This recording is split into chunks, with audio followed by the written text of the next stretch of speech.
Si vous connaissez quelqu'un qui porte le nom Ouartassi, cette vidéo va vous intéresser. Derrière ce nom se cache une région de l'Oriental, une localité de montagne, une filiation idrisside revendiquée, un saint venu d'Andalousie et un grand érudit résistant. Je suis Morokan sur Nam et aujourd'hui on découvre l'histoire complète du nom Ouartassi.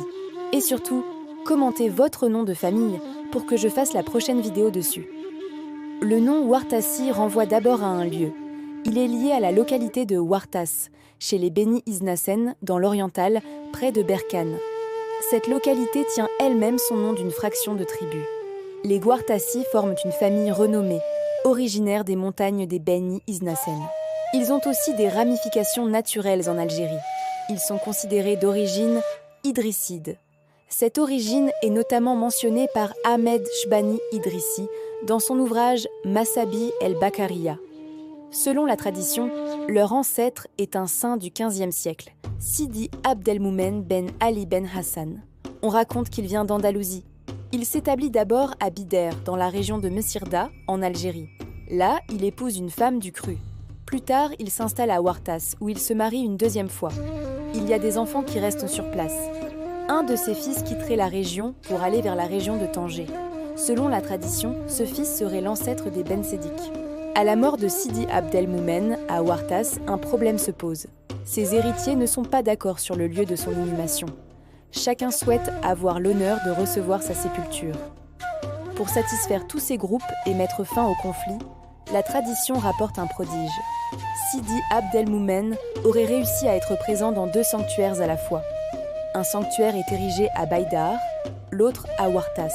C'est cette double présence qui lui vaut le surnom de Sidi Abdelmoumen Boukobrain, l'homme aux 2 sanctuaires. À partir de cet ancêtre, les Ouartassi développent une lignée respectée dans la région des Beni Iznasen.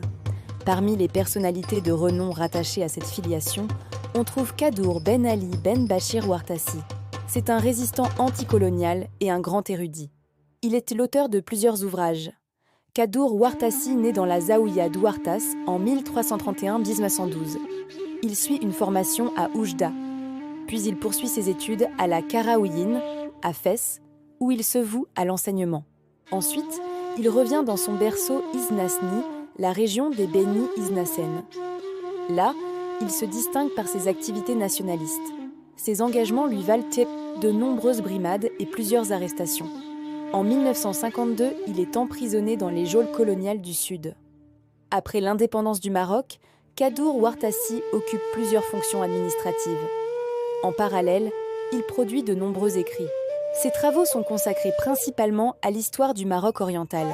À travers son parcours, on voit comment le nom Ouartassi reste lié à la fois à la spiritualité d'une zaouïa, à la lutte anticoloniale et à la recherche historique. Ainsi, derrière le nom Ouartassi, on retrouve une localité de l'Oriental, une ascendance idrisside revendiquée, un saint venu d'Andalousie, le fameux homme aux 2 sanctuaires, et un grand érudit résistant du XXe siècle.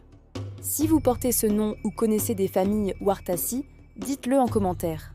Et surtout, commentez votre nom de famille pour que je fasse la prochaine vidéo dessus. Abonnez-vous à Morokan sur Nam pour plus d'histoires de noms en marocain. Regardez aussi mes shorts pour des histoires courtes quotidiennes sur TikTok et YouTube. Merci de m'avoir suivi et à très bientôt pour une nouvelle généalogie marocaine.